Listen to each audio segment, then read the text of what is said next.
Side 2.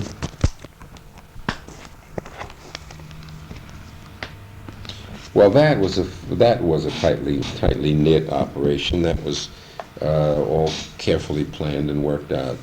I lived in a house which was called the Jewish Chaplain Center. Shubo had requisitioned the house shortly before I came, and he left. It was a big house. Had a cellar where we could keep supplies, clothing, false papers, little printing press, a mail drop for the people in the DP camps. It was a really well-functioning cellar. They had a lot of sleeping rooms upstairs, and 4 Palestinian boys from the brigade stationed in Belgium lived in the house with me. Had a big backyard, big enough for 6 trucks. Do you remember Saul Loeb? Yeah. Yes, he gave me he gave me a little prayer book, which I saw the other day when I was shifting the books on my shelf. Saul Loeb, Army, Air Force Sergeant. What was he? Remind me. I don't remember. I don't know if he was an Air Force sergeant, but he was an assistant to the chaplain. Who?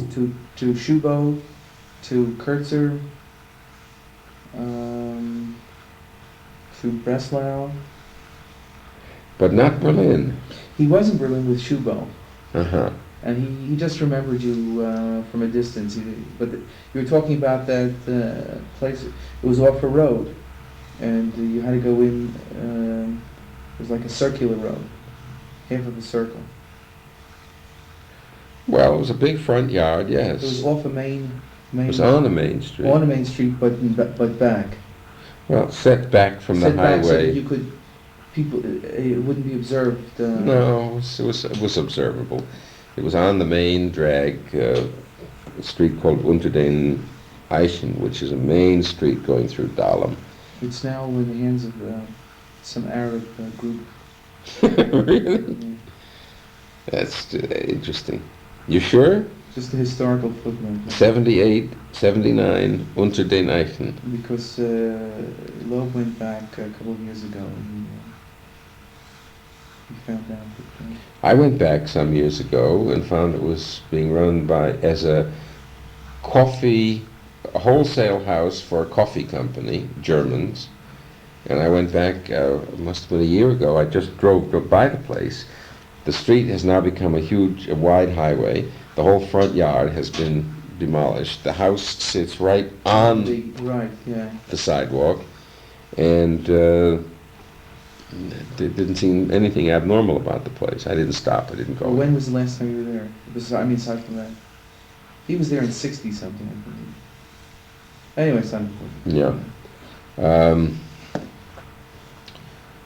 So that house was the center of the movement. The guys used to go out at night from the house.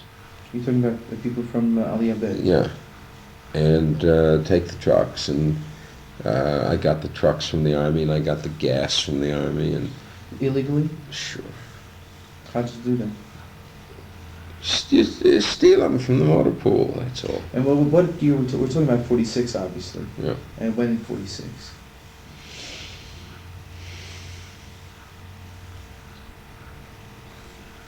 Had to be early. Had to be January, February, March. Because by, I think June, I'm not sure when, July, I already had moved down from Berlin to Frankfurt to live with Bernstein in Bad Homburg. I think. Maybe July. So this operation began early in the winter of '46. And the guys used to leave. This had already been set up by Shubo beforehand, right? Is that the... No. In other words... This was not set up by Shubo. So how did this whole thing evolve? The Palestinians... Well, I got recruited into this whole thing by a woman by the name of Ruth Aliyev. Right. Who called me when I was at the end of '45, when I was still down in Bavaria. and said, would I come and meet her at this hotel in Paris, the Royal Monceau, which I did, and didn't know who she was or what she wanted, and went into the room, and she asked me if I would work for them, and I said, who is them? And she said, the Haganah, and I thought for a minute and said yes. And she didn't ask me to sit down, didn't take my coat off, nothing. I was just inside the door, and she pops the question. And she then walked across this room, living room, to the door to the bedroom. Ben Gurion came out of the bedroom, and she said to him, point that I would agree to work for them. So he comes over and says thank you, and leaves, goes back in the bedroom. There wasn't a word exchanged between us. And then she told me to sit down and take my coat off, and then I was worth a cup of coffee. And then she told me what she wanted me to do, that I should get myself transferred to Berlin. And she couldn't help me with that. That I had to do by my own ingenuity inside the army. And that I had to take over that house that Shubo was going to leave. She didn't know anything about Shubo. She didn't mention his name even. But that I should take over a house that existed there, and that then 4 boys from the brigade would show up, and I should get them civilian clothes and civilian papers, DP papers, and that we were going to run this route from... Well, Solo told me that they did this beforehand as well, that there was some activity with the Palestinians. I'm sure there was. I hope there was. But I don't know. I mean, when I came to that house, he was already on the way out, and had left the house and was having a big fighting hassle with everybody, the details of which I'm no longer sure about. He was having a fight with the army, as I recall it, because he wanted permission to go home, to be returned to the United States on a refugee ship. And the army thought that was grandstanding, and didn't want to let him do it, and said, you're an army officer, you get redeployed in the usual fashion. So he was having a fight with them. He was having a fight with the Jewish organizations because they didn't want him to do it either. But he was a very, very single-minded guy, and he was a real bull.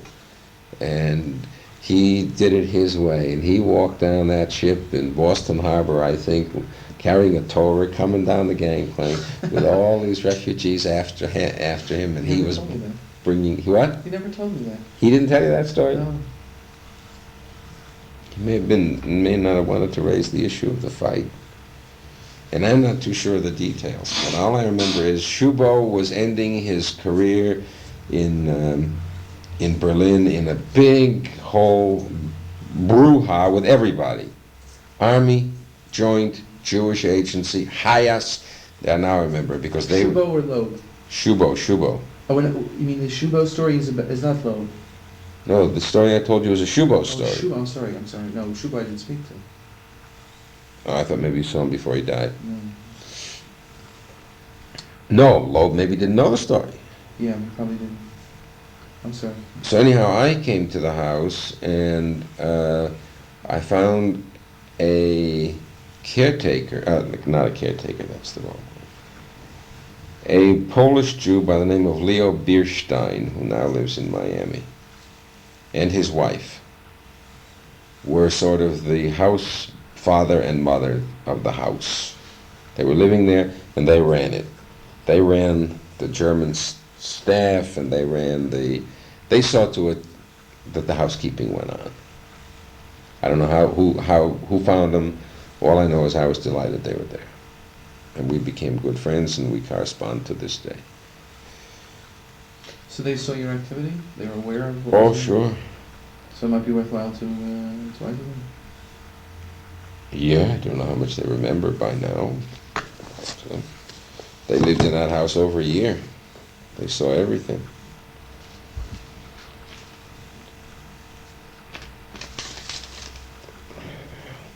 Leo Bierstein, B-I-R-S-T-E-I-N,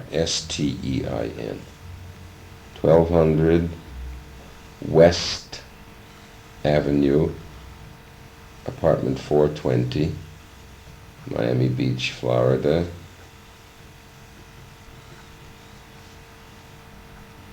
I think it's 33139. Yeah, they might remember some things.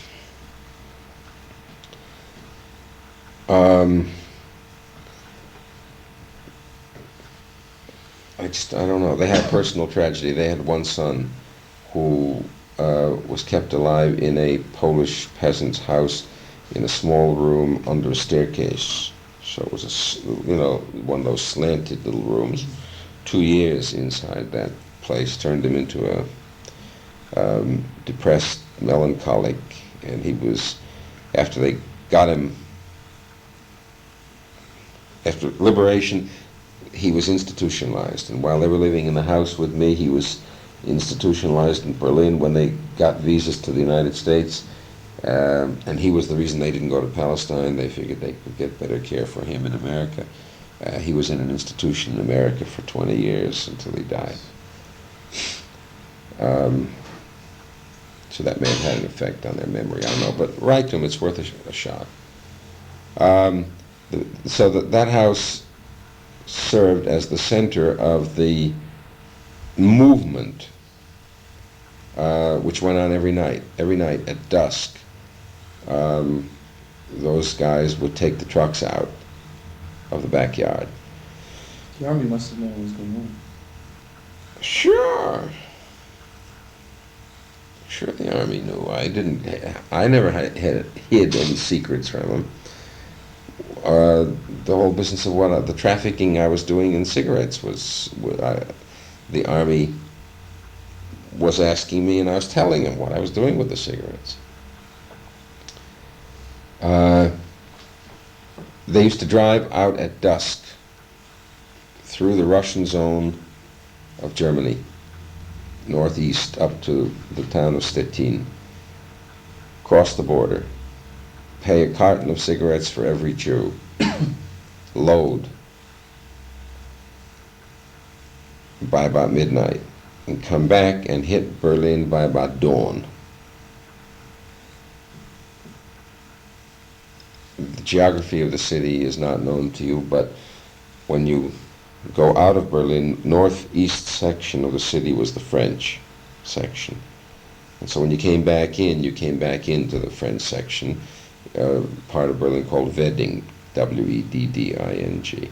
And in Wedding, I forget the street, the Haganah boys had an apartment block in which they used to dump the people at dawn.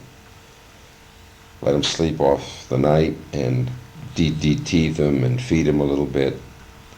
And the following night, after darkness, take them out of the French section of the city through the Russian section out into the camp, which Schlachtensee, which was in the American section. So they would hit back into Berlin at dawn, and then sleep a good part of the day, and then get ready for the next ride at dusk. And that was day after day. 6 trucks, and I rode the route with them many times. And just as an observer, or yeah, just observer. They either they had enough of them to do the driving themselves, or they would recruit DPs to do the driving, and they would do the loading. And it was a tricky operation. There were many episodes, many times. You had a Russian soldier on the German side of the line, because it was the Russian zone of Germany. You had a Pole on the Polish side of the line. Mm-hmm. Both had to be paid off. Sometimes after you had made your arrangements, the officer would get changed, and you hit a new guy who didn't know what was going on, and who hadn't been bribed. And there you got a real sticky situation. And then there was, James Bond kind of stuff, shooting and barreling through barricades, blockades, and every trip was really harrowing in a way. You never know how many people you were going to find on the other side, because that was the collecting point for all of Poland. It was called the Northern Route, and it was before the Southern Route opened up, eventually in much bigger quantity. The Northern Route was a smaller route numerically, but the first.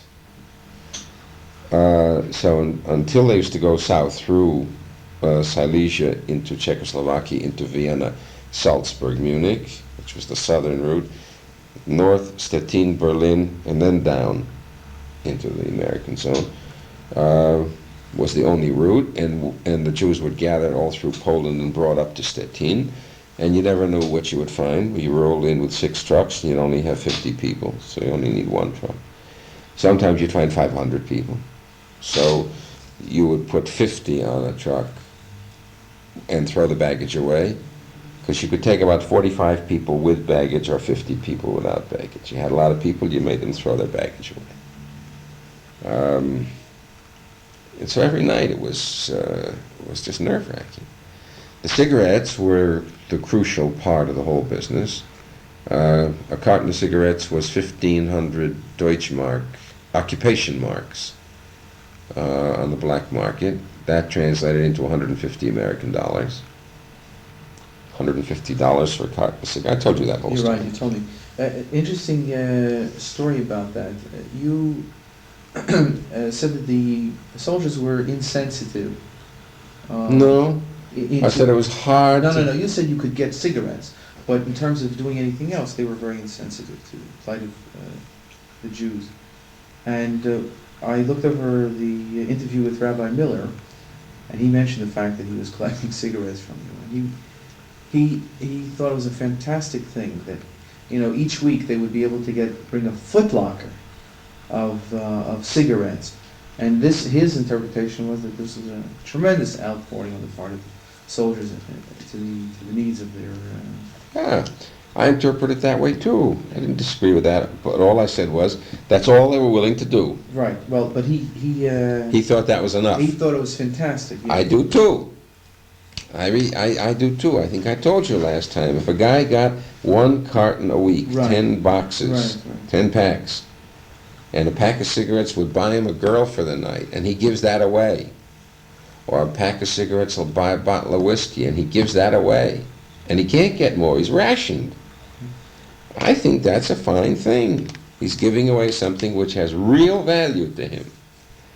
It's not easy. It's not tax deductible either, But all I said was that above and beyond that, they weren't going to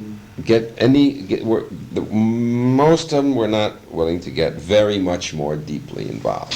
Some were. Always there were some. The sergeant in the motor pool, the sergeant in the food warehouse. You could always find the key guy you needed, the sergeant in the hospital. But you said you had to search for it. Yeah, you had to search for it. Yeah. No, I just thought that was interesting, the way he looked upon it as being, the soldiers were really went out of their way. So I was, trying to collect huge quantities of cigarettes, and the Army was well aware of it, and this was, big black market operation. And big money. Millions of dollars a month. $45,000 a night. So, post office, Army post office inspectors seeing big mail sacks full of cigarettes being addressed to me from the United States. You started a program of getting cigarettes to you? From my father. From your father. They came around every couple days. What the hell is this? 500 cartons of cigarettes. You realize what that is? $75,000. What are you doing? And it was literally that easy to turn it into money. Mm-hmm. There were no complications. There was no red tape. There were no Army regulations against your walking into a post office with a fistful of German occupation marks, putting them down on the counter, and buying a money order in dollars. You could bring in as much as you want, they wouldn't say anything? No limit. Later on, they put a limit, yes, that you couldn't convert more than your salary, plus some little bit more maybe that you made in a poker game. see. But not $100,000 worth a day. At the beginning you could. The beginning meant the first 6 chaotic months, or the first 4 chaotic months before the Army began to tighten up its regulations. Okay, so that was the whole Aliyah bit. And I tried once to track down those guys. I forgot their names and I forgot where they lived. I found one guy lived in Haifa. His name was Nachman Beitner. And you might try to find him. Might pay to get an insight from him as a Palestine Brigade boy who worked those trucks, who lived in that house with me, and see what his memory will tell you after all these years.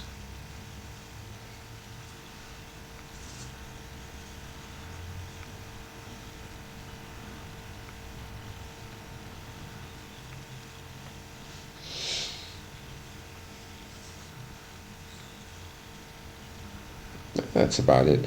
Once we got him into the camp, then of course the other side of the operation was getting him out of Berlin, because soon the camp had a capacity of about 5,000, and we later opened a second camp at the Tempelhof airfield, on the opposite side, the other end of the field. Had the capacity of another 1,500, but you fill that up very fast. 20 days worth of intake filled you up, and you had to keep emptying out all the time. And the trick was to get convoys out of Berlin, which also, they had to go southwest. They came in from the northeast and then went out southwest through another 100 and something miles of the Russian zone. And I didn't work that side of it at all. Never made a convoy once going out. But they were shipped out sometimes by train and sometimes by truck. And train was so much riskier because it was so much easier to stop. A train is much less flexible than a truck. It's got to stay on its track. So I can't tell you too much about that. Fishbein should remember something about that. Did he? No. He didn't. Very, very little information. Yeah, well, he wasn't really in on it. The UNRWA guys were considered unreliable by the Palestinians because so many of them were goyim, and because the Jews who worked for them were considered to be, what kind of a Jew would work for UNRWA? Mm-hmm. So the Palestinian guys never did develop any relationship to the UNRWA guys at all. Okay, I can't help you on that score either. Well, how would you describe your role in this whole operation? Providing... I provided a cover for the thing. This was a Jewish chaplain center. A cover for whom? Well, the cover for the Palestinians and for the Bricha. But if we say that the Army knew about it, so then... Yeah, well, that's one of the anomalies in the whole situation. The fact that it was taking... You see, you can say if the Army knew, then it wasn't really illegal. But it was illegal. It was illegal. Did they really need the chaplain to cover for them? Well, yeah. If you ask the question theoretically, I think the answer is yes, because supposing they had set themselves up simply in any house that they could have found, with the physical facilities that I described before. Okay, who were they? Supposing the German police came into that house, what status did they have? In other words, German police wouldn't come in because you were in. That's number one. Second, supposing the Army came in, what status did they have? Their papers were false. They were Palestinian soldiers of the Palestine Brigade who were out of uniform. First of all, they had no right to be in Germany. The brigade was stationed in Belgium. What were they doing here? Were they AWOL from their own unit? They had no rights to be there. They needed a cover. And the American Army was the most the simplest, best, most brilliant and effective cover that they could get. In other words, there's no possibility that the American government American army would have shielded them From? from German police, from... How could the American army have shielded them? They had no rights vis-a-vis the American army. Yeah, they're working for us. For us, I mean, the degree of sophistication, the degree of identification Would have had to be too... in 1945, 6, and 7 between even American government. I mean, you know... I'm just trying to, to stretch it to the...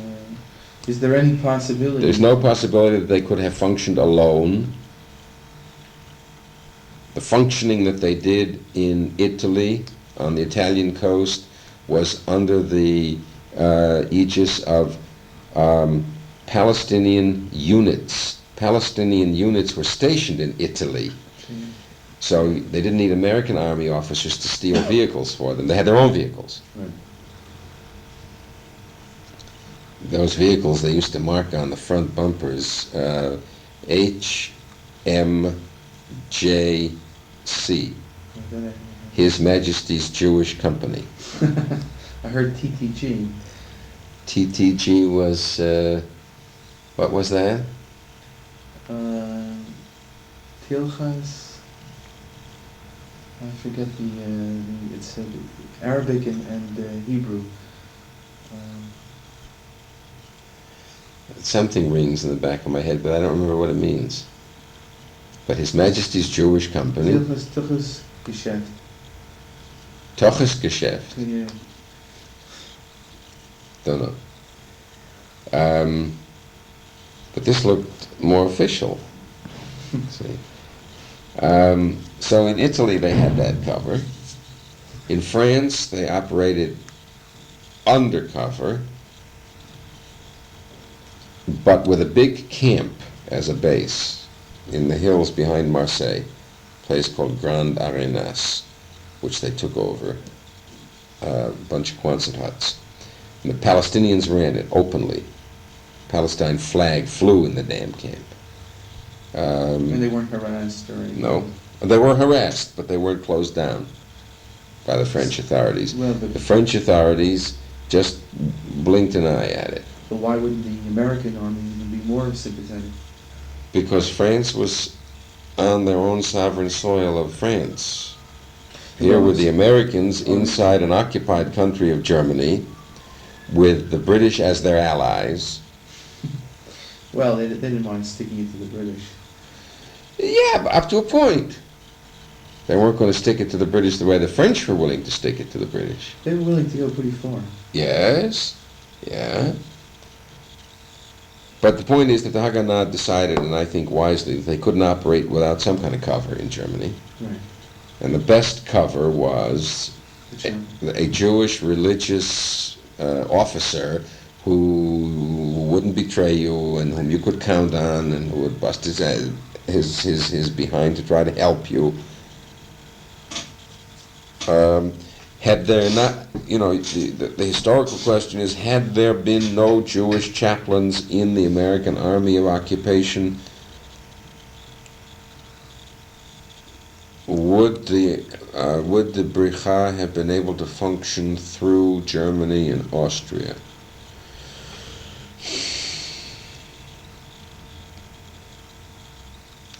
I would have to come down on the negative side on that one. I'm thinking to myself, there were no Jewish chaplains in the Russian army as a matter of principle. If in the American army, as a matter of principle, there were no Jewish chaplains, I think the nature of the American army and the nature of its occupation would have been such that this underground procedure couldn't have succeeded. Even slightly. You needed one basic ally and one basic cover. Mm-hmm. And you had it here in the chaplains. The Palestinians working under UNRWA cover couldn't give it to you because they would have jeopardized their whole status in the camps, and it wasn't, they had no moral right to jeopardize their status in the camps. There were only 100 and something of them at the height of the agency operation, and they were too crucially needed. Mm. You couldn't have a cover through the JDC. The JDC was too legal. Mm. I don't know if you heard of a man by the name of Schwartz. Leo Schwartz. Joseph Schwartz. Joseph, sure. The director of the JDC in Paris. Why was he considered to be such a hero by the Palestinians? Because he was willing to spend money of the JDC on the Aliyah Beit, which they never in their world dreamed that anybody in the JDC would do. Mm. And the fact that he was willing to do it made him a hero. But the original conception is what is interesting. They never thought the joint would do it. Right. So the joint couldn't be a natural cover. No, they wouldn't do it. Wouldn't. So, no, not your own Palestinians in UNRWA. They can't be your cover. Right. The joint can't be your cover. Who can be your cover? And if you didn't have the cover of these army chaplains who could cooperate in 100 little daily ways with the army, with the establishment, Mm-hmm. I really don't think you could have worked so easily through Germany and Austria. I'm not saying there wouldn't have been an Aliyah bed, but I think it would have had to have been a terribly much more cumbersome operation. In other words, it seems... They would have had, just to finish this thought, Yeah. to be historically accurate, they might have been able to concentrate people, let's say, in Poland or Czechoslovakia or Austria, and have to ship them down to Trieste, or down to some port in Yugoslavia, or down to a port in Greece, which would have been a much more complex way of doing it. Mm. So, if they couldn't have gone through Germany and Austria, I'm sure the Mossad would have tried to find another way. But this was much But I don't think it more would have been logical. anywhere near as efficient as this, and dealt in anywhere near the volume of numbers that this route dealt with. And to work this route, I think it was indispensable to have a cover, and I think the cover was the chaplaincy. Okay, I'm sorry now. Okay, fine. No, I would just, from a different point of view, it just seems strange that you would need this type of cover when you were moving so many people. And they knew Schlachtensieg existed, and they knew this Tempelhof airport camp existed, that it was more of a legal fiction. Okay, what's a cover? You see, now you get... You know what I'm saying? I don't want to push you, but it just seems, from my point of view, that we're talking about the vast areas of land, and they see trucks going in and out, and the army is aware of what's going on, and maybe they would have been able to find through the advisor, the Jewish advisor, maybe he not would have been the cover, but maybe he would have been able to convince, He did. Ultimately and basically and fundamentally, he did.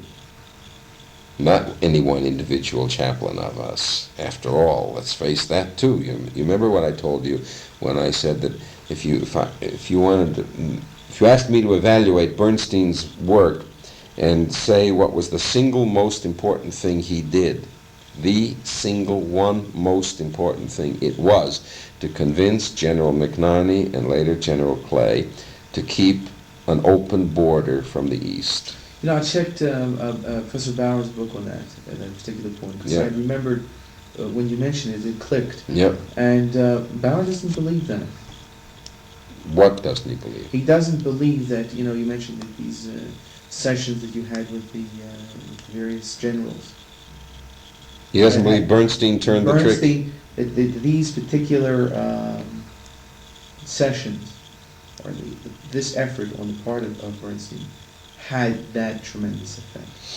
Well, it wasn't only these sessions. First of all, the whole idea that not the whole idea, the specific things he did.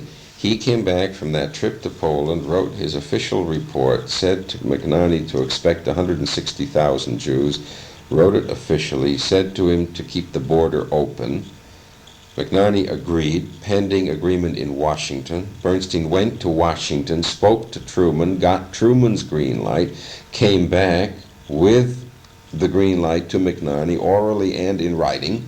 Mm-hmm. That's how the policy was made. Now, I don't know what there is for Bauer to disagree with. The interpretive sessions to all of the generals were just that, to help interpret to them what was this strong urge and push on the part of the Jews to get to Palestine, and how this route through Germany was the way to get to Palestine. That was all interpretation to try to show them the motives and the thinking and the psychology of the people. Policy, however, was determined at the top, not even by these 2- and 3-star generals. Mm-hmm. So I don't know, if Bauer wants to disagree with the statement that it was Bernstein who achieved the open door policy, I think he would be very hard put to disprove that. Okay. Does he? I haven't read his book in a long time. Does he say who in his judgment achieved the open door policy? I think there was a number of circumstances, but my general impression was that Bernstein did not accomplish, from his point of view, what he had set out to do. No, I would disagree with him radically on this very specific... I'm sorry I didn't bring it, No, I'll look in the... But that was my... I read it a while ago when we had talked about it. Yeah. I forgot to bring it. But there was that... I remember that there was a... seemed to me at that point there was a difference in opinion. The way you described it and the way Bauer described it. Well... So it might be worthwhile to... ask Bauer again. Yeah. See if he's got any second. Ask Bernstein. Yeah, well, I intend to. You haven't seen him? No, well, I couldn't get to him at that point. It was... How come? I have very limited funds in getting around, so it was very difficult. But Rochester wasn't so far from New York. It's still... Oh, but he's crucial for you. There's no question. He's a crucial witness in this. I wasn't given very much money to work with on this thing, so it's very very difficult. So I hope either if he comes to Israel, I'll just have to write to him. I never knew you hadn't talked to him. He was in Israel when? He was here for 3 months. When I was in the States. Was it when you were in the States? No, maybe not. I left in August and I returned in March.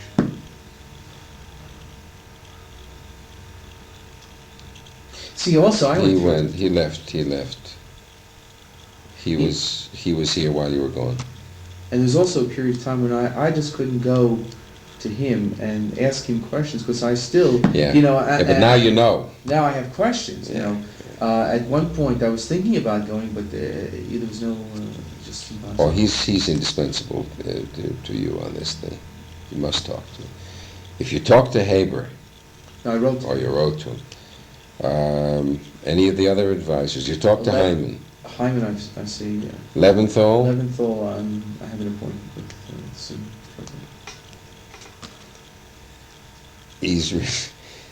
Wipe it off your tape, but he's really old fuddy-duddy by now. He's not going to be able to remember very much. Except now that he has the documents that he's getting all his memoirs together. He's writing a book.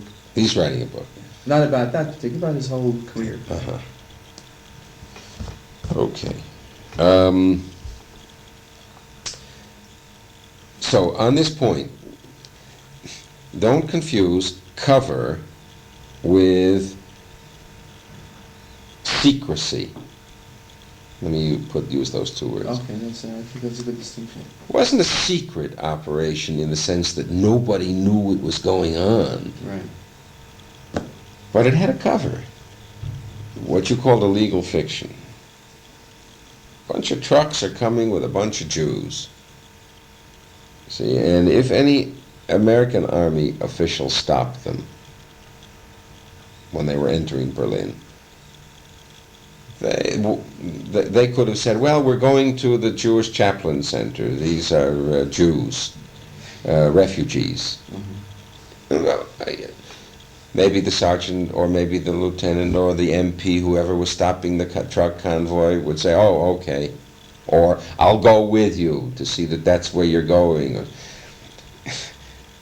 A secret operation is one in which nobody knows what's happening. No. They didn't want it publicized? The Army, certainly not. So that this was why they were willing to accept it? Acquiesce. Okay. And this patina, see, what is a cover? A cover is a patina that you put on something to give it a different appearance. Mm-hmm. This could have been made, this was made in many instances to look like some more or less normal Jewish refugee DP operation. Every single individual truckload or convoy of trucks didn't have to be immediately some illegal group that had just crossed a border without papers. Right. You're mushling around. The average American officer didn't know how many camps have you got in Germany, how many DPs. He doesn't know you're adding to the population by at the rate of 1,000 a day. You know? Right. So a cover related to a Jewish army officer was really a very good thing to have and could help get you out of many awkward situations. Browdy must have told you the story of his taking a convoy of almost 100 trucks across the bridge at Kehl, K-E-H-L, into Strasbourg, from Germany into France, on the way down south to Marseille. And he's sitting on the lead, on the hood of the lead jeep, you know, and the French on the other side want to know what the hell is this? 100 trucks coming across the bridge, you know, is the American army on the move? So, you know, he doesn't tell them anything. Just took out, waved a big paper with a big red seal on the bottom. It was a Kentucky Colonel thing that he had himself. So he's waving this official-looking piece of paper, and they can see he's a major in the American Army. I think he was a major then. He was a major. So the French guy isn't going to stop him. That's all. It's a simple thing. That's what the word cover means to me. Whereas, you know, if the French guy had tried to stop him and some Jewish brigade guy speaking broken English or no English is driving the truck, and who is this and what is this and where are your papers to come into France? It's all the difference in the world. Both situations are illegal, but one is under some kind of a cover and therefore a bit less vulnerable, just a bit, and the other one is completely vulnerable. So that's the distinction that I make. And I think that cover is what enabled the whole thing to be a success. Mm-hmm. Okay, so that was the Aliyah Beit participation of mine. And that was very satisfying. What else? What about the books? We never got into that. Did I ever tell you that story? No. Oh, that's a great story. So,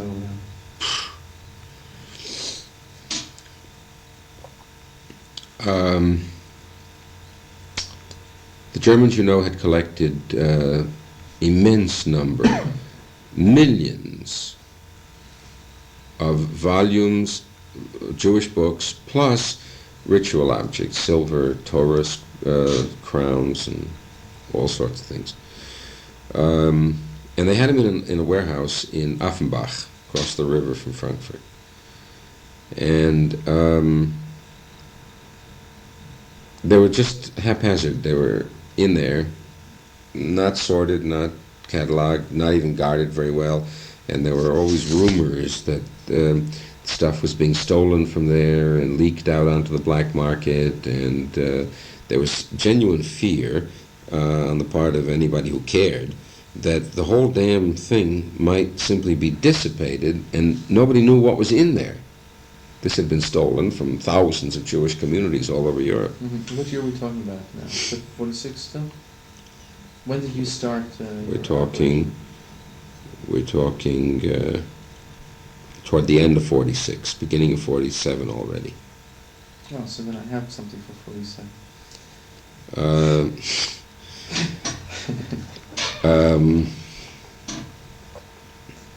No, you should have plenty up to the middle of 47. Yeah.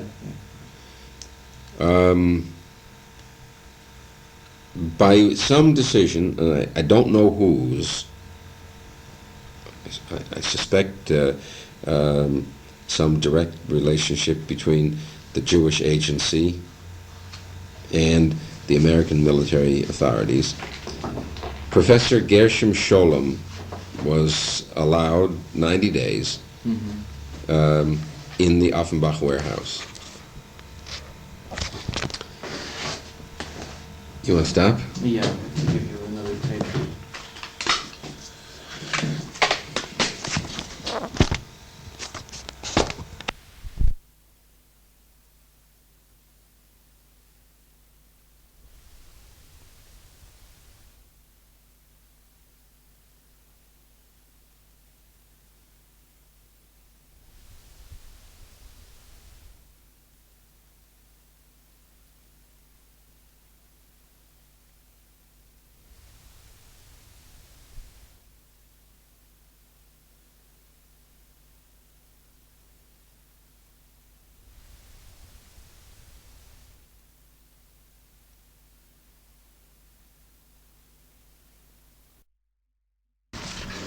Today is April 10th, 1975, and I'm interviewing Rabbi Morton Berman, B-E-R-M-A-N. Tape 3, Rabbi Herbert Friedman, tape 3. Where there were, right. yeah. So that's Babenhausen. Yeah. Anything else along this line?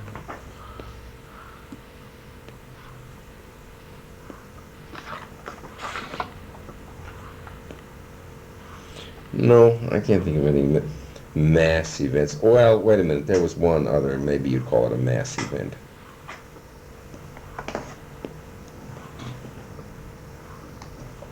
A major problem in that whole DP period was something that had to do with capos.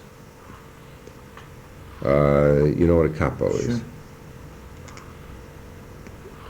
Once in the camp in Berlin, Schlachtensee, Düppel-Center, Fischbein was the UNRWA director.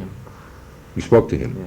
He's somewhere in California. Yeah. He wrote me a letter that you had gone to see him. No, I called him. Or you called him or something. You passed my regards on to him. I may have. Yeah, that's right. He wanted to know how the heck did I get a hold of him. Yeah, right. Okay, one day, in a movie theater, outside of the camp, about a block away, a German theater which we had requisitioned for use by the camp people. When was this? Spring of 46. And I was in the theater because I used to spend an awful lot of time with the people. Doing everything with them, just to show them I was with them. In the middle of this movie show, all of a sudden somebody yells "capo." I can hear it like yesterday. It's like yelling fire. Yeah. Ooh, boom. Major screaming, yelling started. A lynch mood started. The lights came on in the theater, and a bunch of the DP camp police grabbed this guy, and I jumped up and yelled, and they all knew me, they all recognized me, that they should bring him over to my house, which was the only quick way that I could think of to try to break this lynch thing up. And I said that I would be happy to have a group of as many of them as could fit into my house. I could take 50, 60 people, and more than that I couldn't handle. And whoever wants to come over, come over. Hundreds came over. They stayed outside. And I said, we're going to have to find out in an orderly way what this is all about, and there isn't going to be any lynching. And in my house, we're going to do it right. Then you talk about moral authority. I mean, you know, all somebody had to do was throw a rock at me or a Coke bottle or something and get me out of the way, and they lynched him.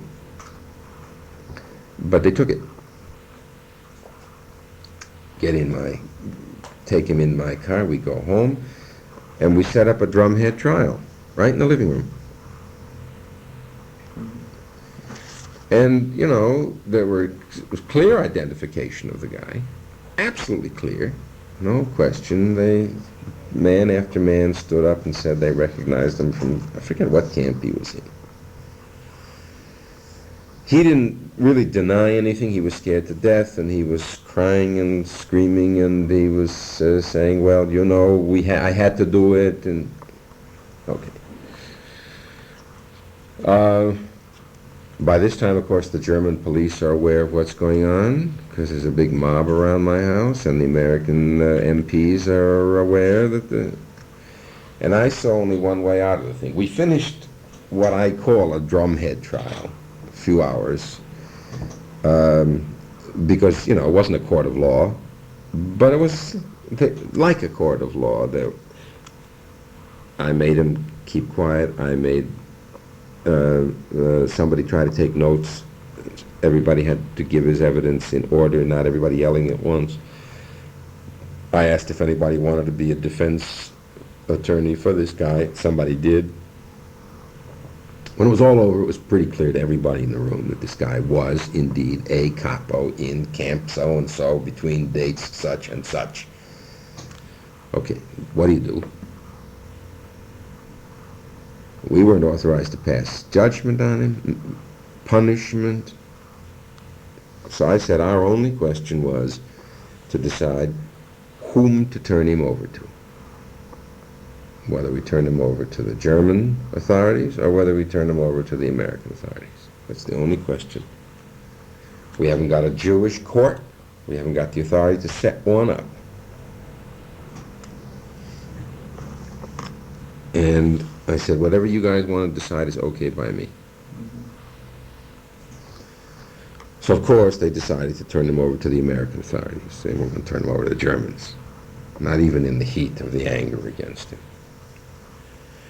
So then we turned him over to the American authorities, and he was put in the military stockade, and then after that there was a whole complicated business of who had the right to bring charges against him in an American court. Nobody. These DPs had no status in an American court. Mm-hmm. Would I bring charges against him? No, I wouldn't. Why? Oh, because I wasn't a party to the whole thing. I wasn't in the camp. I couldn't accuse him of anything. I was simply, here again, I was playing my role of trying to be supportive and sympathetic and helpful to the DPs, and yet at the same time try to, you know, keep a sense of law and order among them. So I couldn't give to myself a role to which I had no right. I couldn't be his accuser. That would have violated what I was trying to teach them, that we were now living in a world of law once again. It's a hard thing to teach him. Not sure it was altogether right, but that's an aside.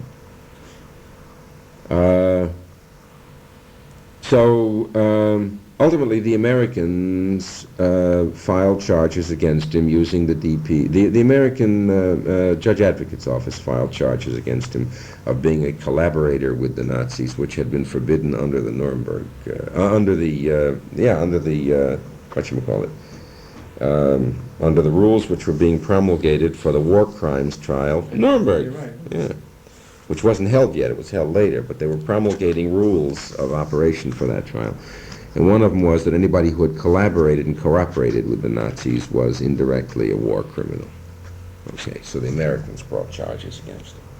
And the DPs came in and gave evidence against him, and I think the Americans found him guilty and sentenced him to some months in jail.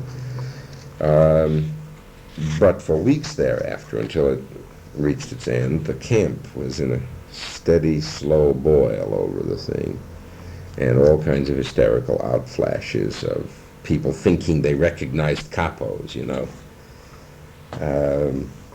Witch hunt. Witch hunt. Understandable.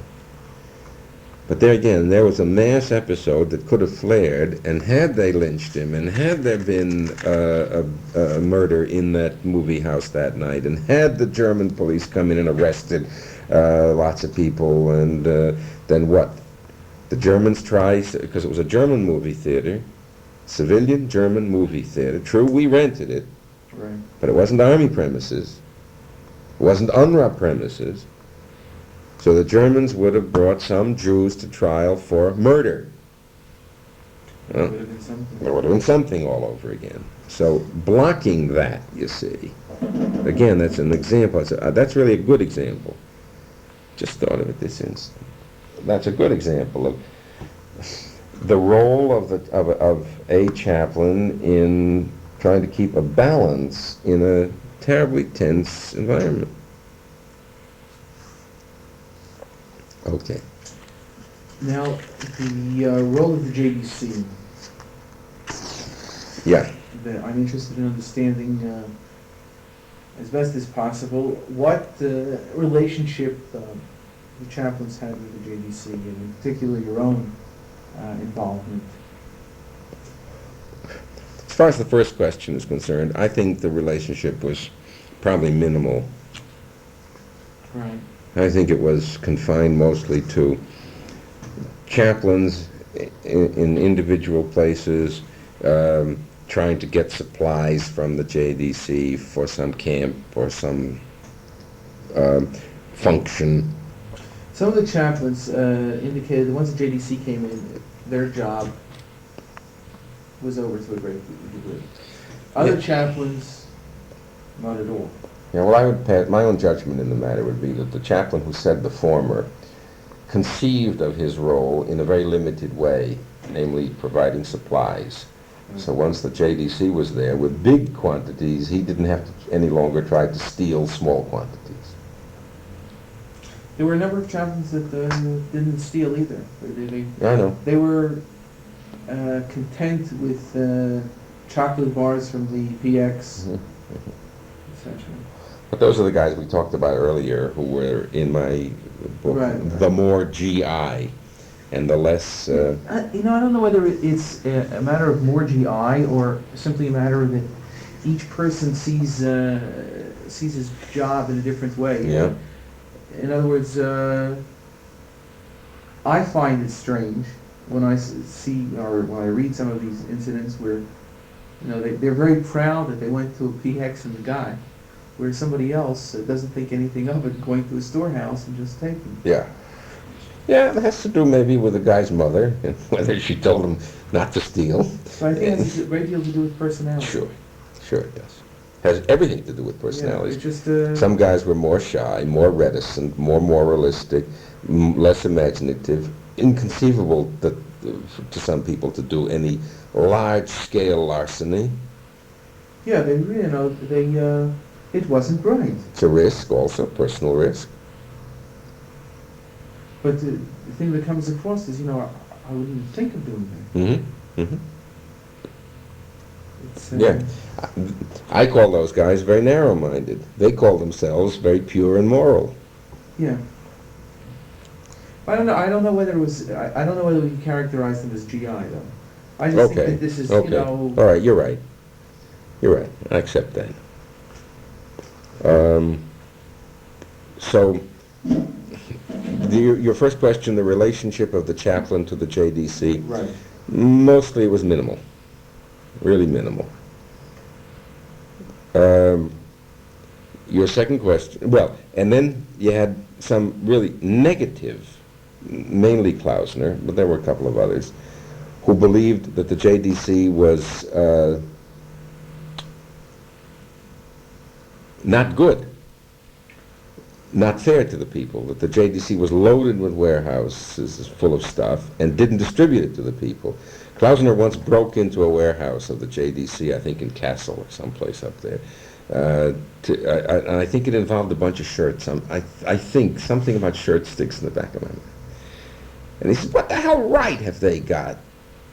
Collecting money in America from Jews, buying supplies, bringing them over here to give to the people, and not giving them to the people.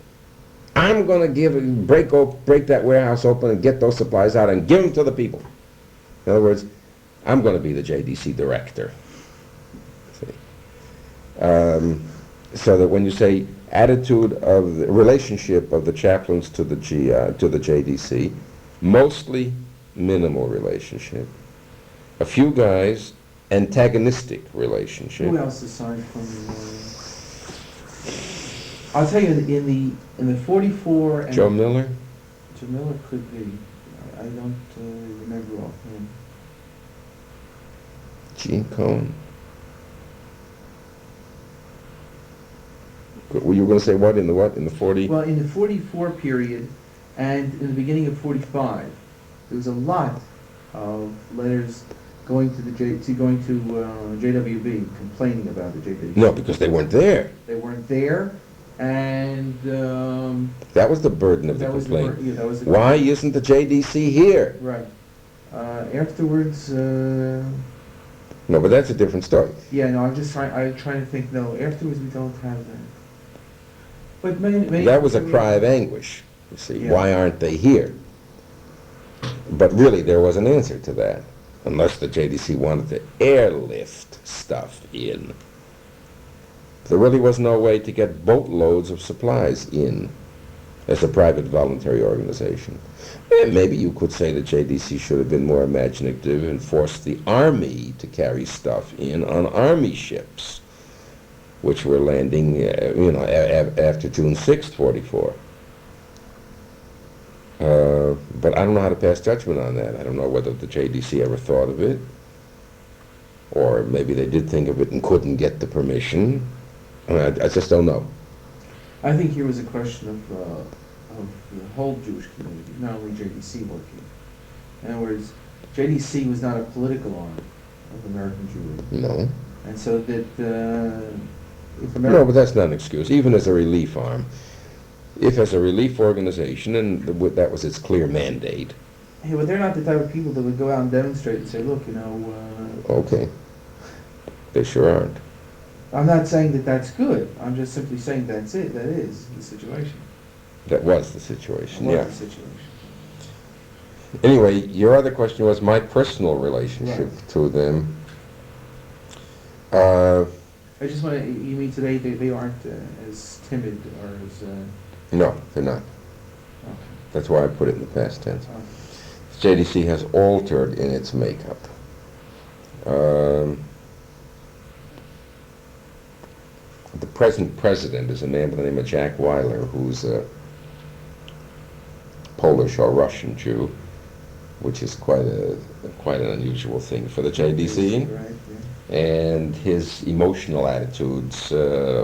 If there were some episode today and he were sitting in the chair, he would make decisions about how the JDC should act quite differently from the way the generation of leaders did then.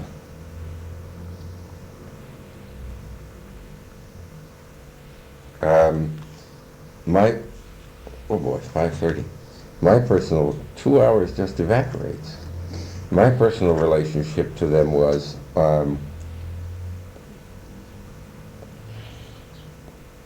always good, and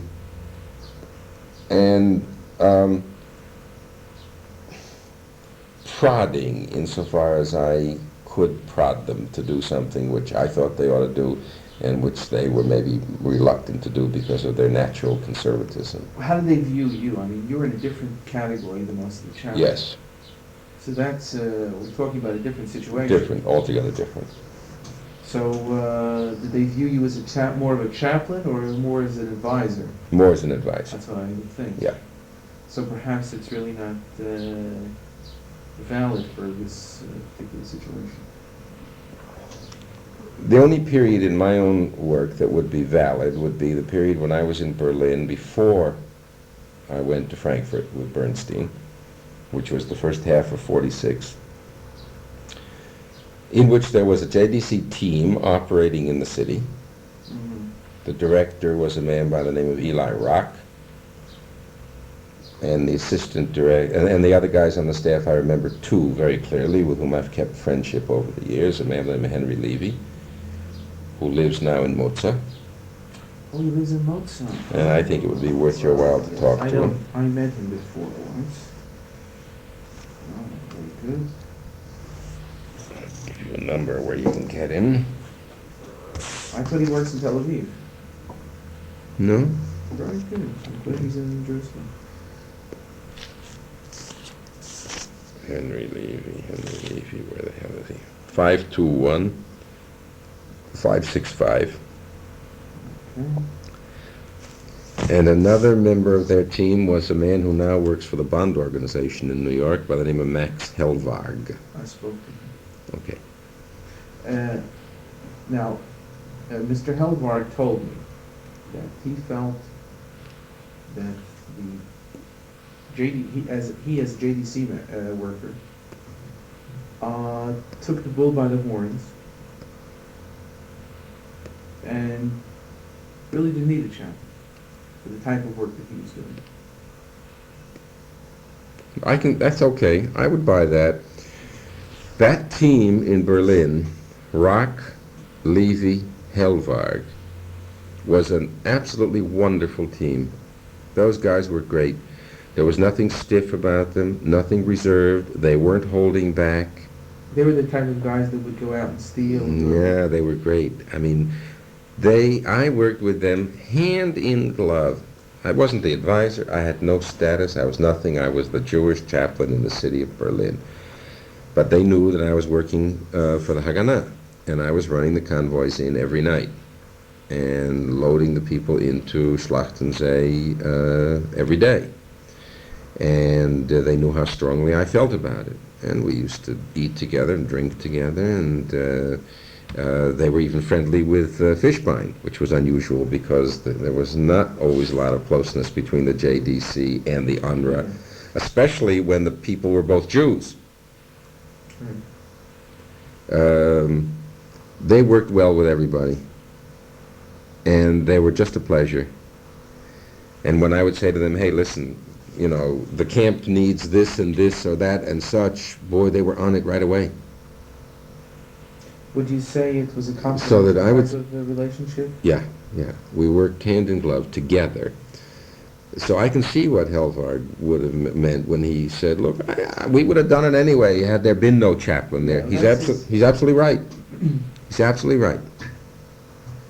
On the other hand, he would also say, I think, if you asked him, that they were glad that there was a Jewish chaplain in the city, because it was just an extra assist. Right, yeah, that would make sense. I think so. Yeah.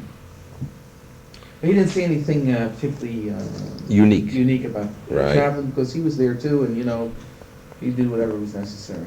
Right.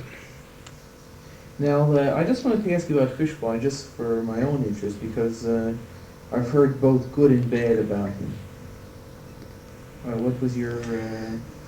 No, listen, basically Harold Fishbein is a tragic person as a person, because living all the time under the shadow of his famous brother, and he's the nobody, and with a big inferiority complex in regard to that. And here he was trying to do something important on his own.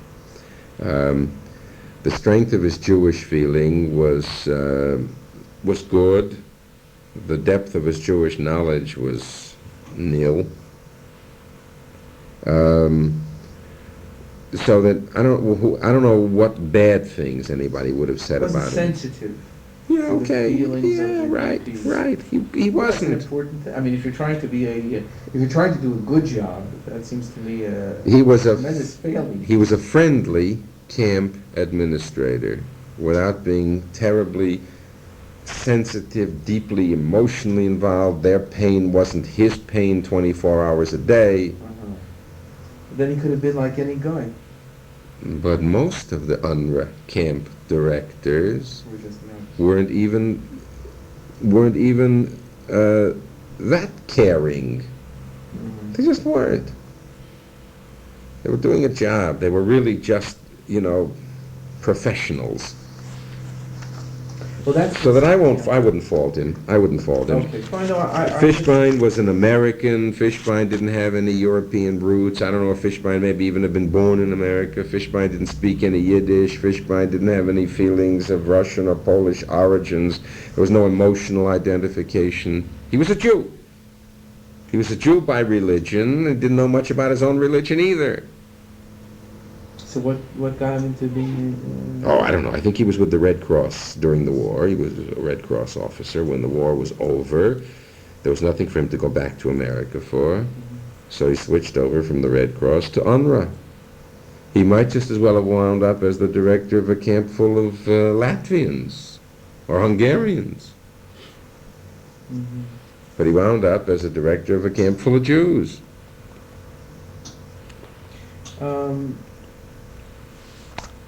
What was your impression of Rock?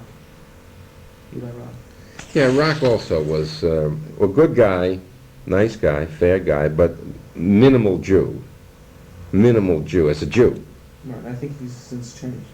Really? Glad to hear it. Well, he's involved in the Jewish community in Philadelphia. He is? Well, okay, then it left its mark on him. I think it has. Good. That's my impression.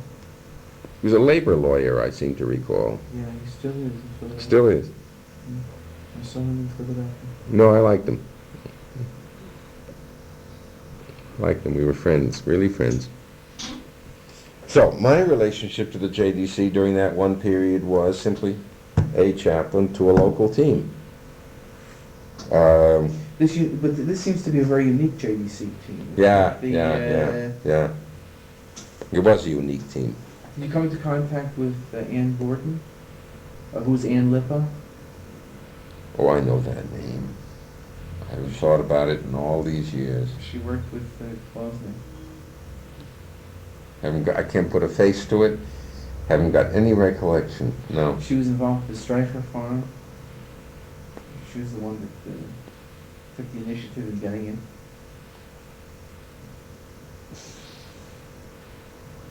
You're setting up echoes, but Okay. I never worked close enough with her. Alright. The other JDC guy I worked closely with was the guy who was over in the British zone at Bergen-Belsen, and he used to come into Berlin all the time. What was his name? Was Egon Fink. He's dead now.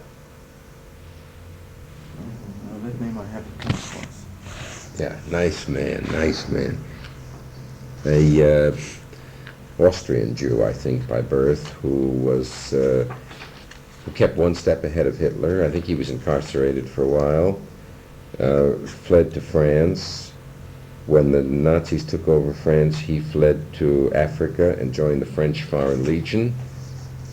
Interesting man, big man.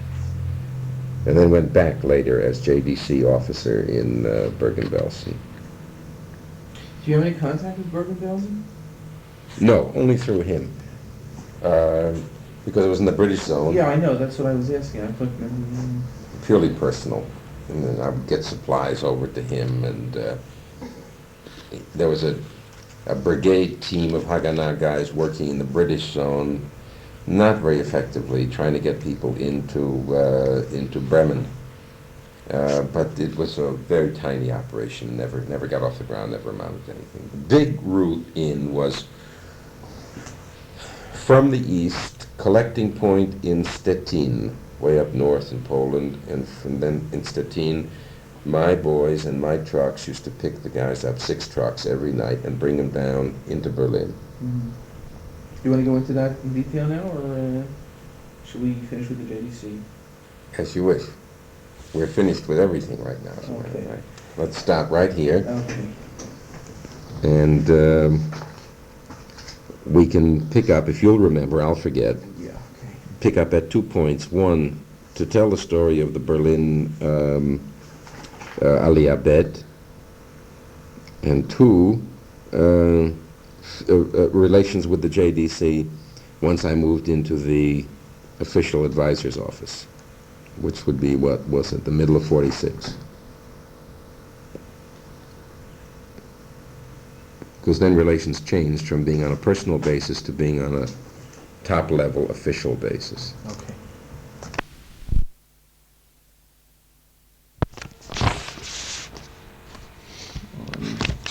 Last time was on some dramatic event which killed the whole program.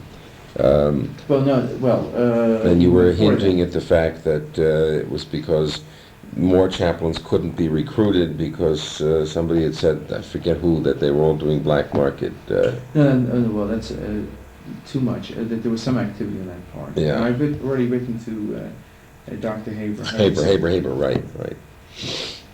And I kept telling you that I didn't think there was anything dramatic. I think that that was in 48, actually. I'm talking about 47 and 48, that period of time. In terms of anything, it was like a holding action.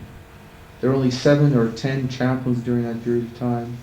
And there wasn't very much happening. That's the point. You were right. It was a holding action. Most of the Aliyah Beit movement in to Germany and Austria from the east was over. Most of the movement out was well organized. The Haganah had a good operation going by then, the Mossad, and there were no particular crises. It was kind of routine, if you want to use that word for an illegal operation, which is never really routine. It always has its crises and its dangers, and almost every ship was caught.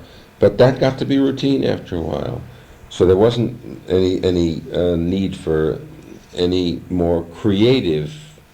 There was nothing creative happening anymore between 47 and 48. It was routine. There were no big camp episodes, outbreaks, fights with Germans or fights with GIs. There was no more issue of supplies. Everything had been, cranked up so that the DPs were getting a full stream of supplies from all sides, Army, UNRWA, joint. Well, but it's interesting that as late as at the end of 47, I still have information from Chaplain Gans that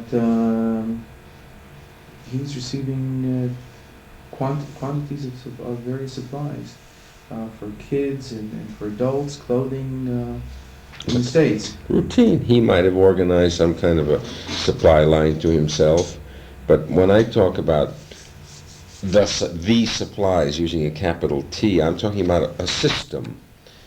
A system. The joint was fully operative and bringing in everything it wanted. Army teams and UNRWA teams were working at the maximum by then. After 2 years of experience and fumbling, by 47 they had reached the peak of efficiency. That is in their own terms. Mm-hmm. So one individual guy doesn't alter that generalization which I'm making. The Central Committee was well established and functioning. It was in good control everywhere. By then it was a big apparatus already with lots of officials on its payroll, even in every camp in the country.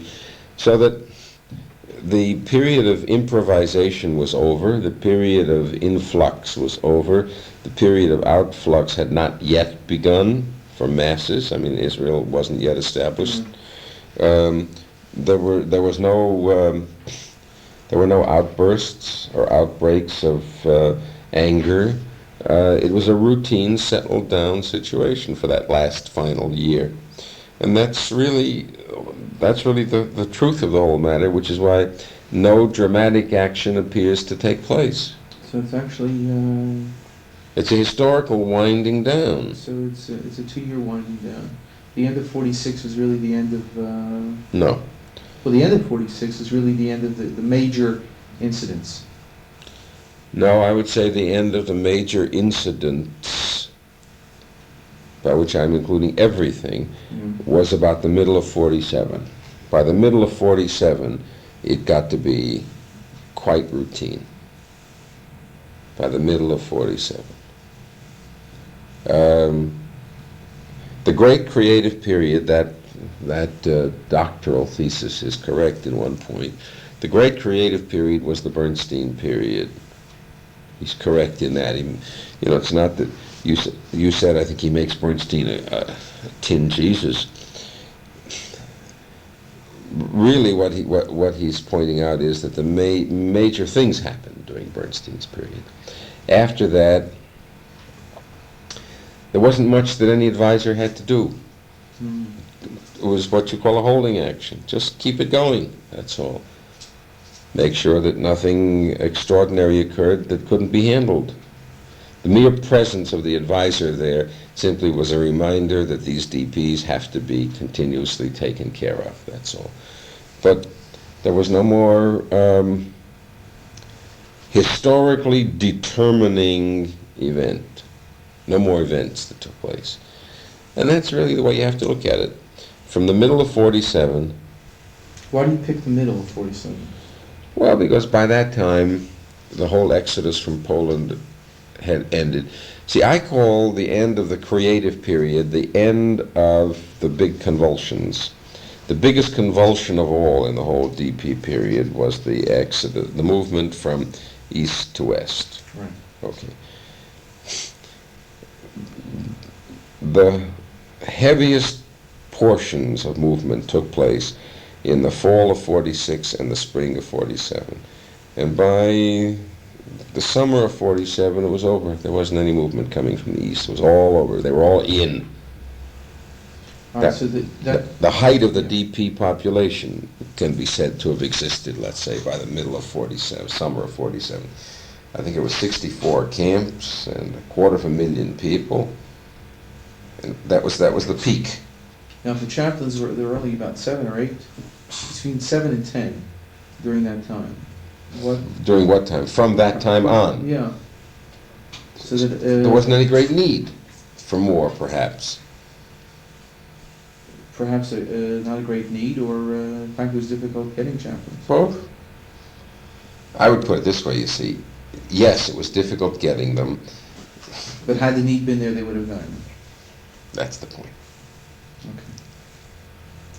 Okay. Should we dwell on that period then, when you were involved with the advisor, the Jewish advisor, and what type of activities were the relationship between the Jewish advisor and the chaplain?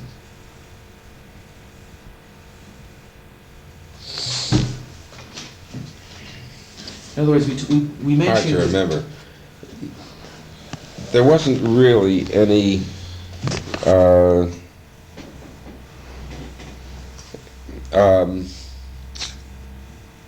critical relationship between the chaplains and the advisor. But you mentioned the fact that aspect should definitely be mentioned in any thesis. The relationship between the chaplains and the advisors. I thought that... Well, but I don't remember what I had in mind when I said it.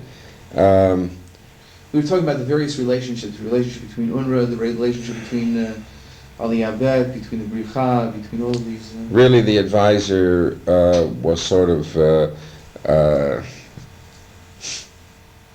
can't even call him a papa to whom they used to turn. They didn't.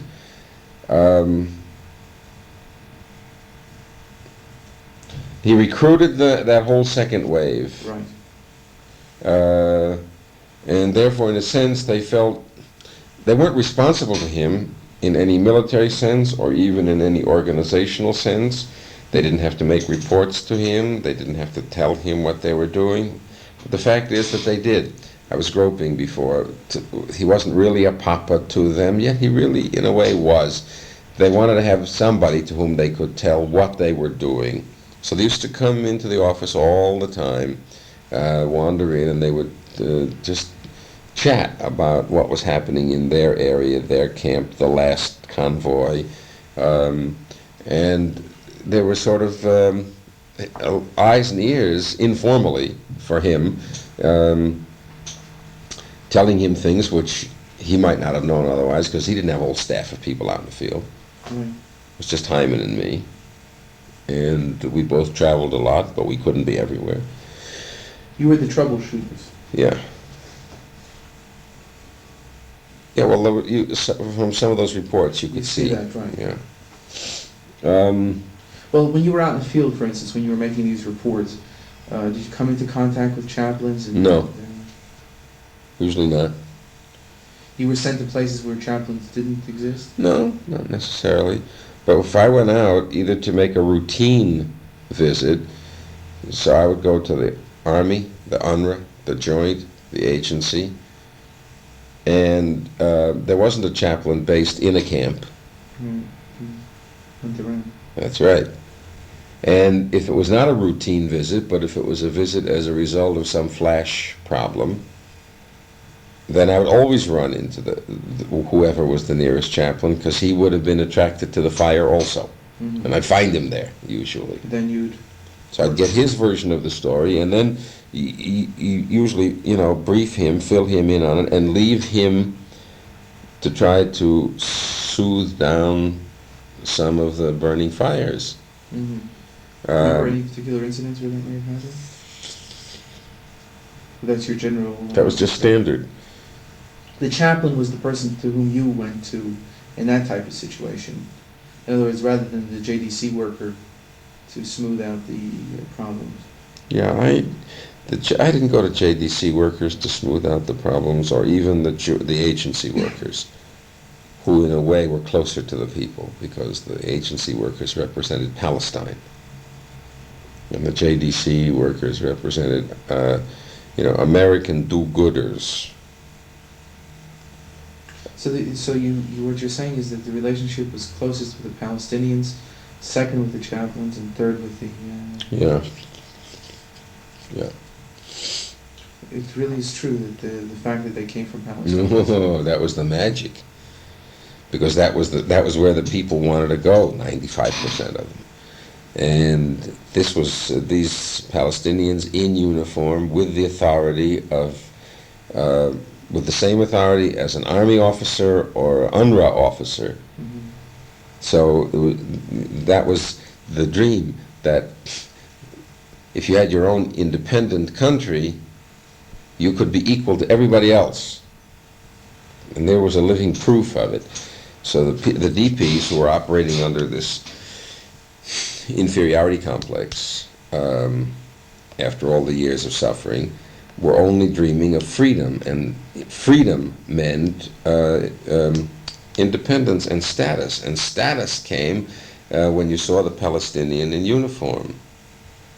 He had status, he had the same status as an American in uniform. Mm-hmm. And just think, me, a Jew, if I can get to my country, I can have the same status.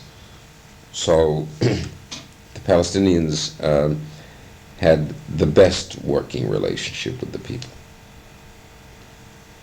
And the people adored them and followed them and obeyed their instructions. And the only ones who could talk to the Central Committee, who felt themselves to be an independent DP government, were the leaders of the agency delegation, a man who died recently by the name of Chaim Yachiel. When Yachiel would walk into a meeting of the Central Committee, no matter how they were yelling or swearing about what wasn't being done for them, when he would walk in and say, "Chevre, this is it," they would take it from him. Mm-hmm. Not the Joint. Stormy sessions with the Joint. When the Joint guy came in and said, "Look, I haven't got this or I haven't got that," they would yell at him and scream at him and curse him and, talk about the failure of American Jews to come to their aid. Whereas with the Palestinians, anything that they did was holy.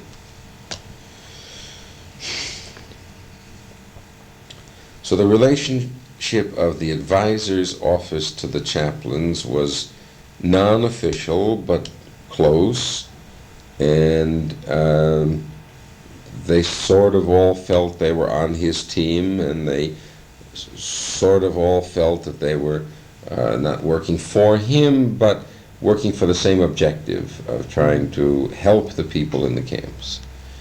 They didn't really have any military duties, and so they weren't close to any particular commanding officer. They knew that Bernstein existed in Frankfurt, and that was it. And if you had trouble, that's where you went. Aren't you surprised that wasn't more effort to coordinate your activities, or to keep a? It was never conceived of as a tightly knit organization. To coordinate means somebody is appointed to keep the boys in line, or give them instructions and then follow up to see that they do it. It wasn't that tightly organized. Mm-hmm. But considering the fact that you were all in the same boat, working for the same thing, aren't you surprised it didn't happen that way? It was closely knit, you mentioned, but informal. But informal. Should it have, no, I don't recall whether I was surprised as to whether it should have been a more tightly knit organization. No. I mean, I can't remember. It didn't affect it, in other words? No, it didn't affect the nature of the work, certainly. Mm-hmm. No. Okay, that's all I can think of on that subject. I don't know what I had in mind when I said that you shouldn't overlook it. Maybe at some previous point in the conversation, something had struck me that caused me to say that. I don't remember now. Well, you said that it should be included in any... Okay. But there isn't very much to include, just a few sentences. That's all. Okay. What about your activity in Aliyah Bed in Berlin? Or just...